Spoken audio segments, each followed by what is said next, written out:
Bir kimsa umrining so'ngiga qadar yig'di mol-u dunyo, yig'di siymu zar.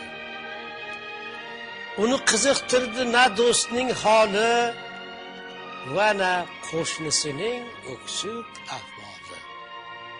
U chindan mol-mulkning jilovini tutdi, faqat nafs ortidan ot surib o'tdi. Bir kuni va hukmi taqdiri azal shamshirin ko'tarib keldi-ku ajal.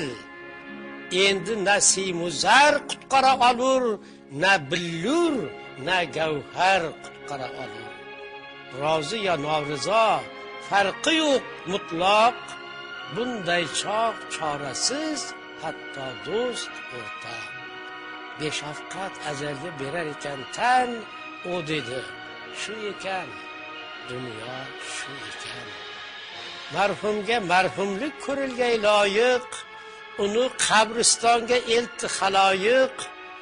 Uyim tuproq bo'ldi quvonchi g'ami, kimdir boqib dedi, shunga shunchami?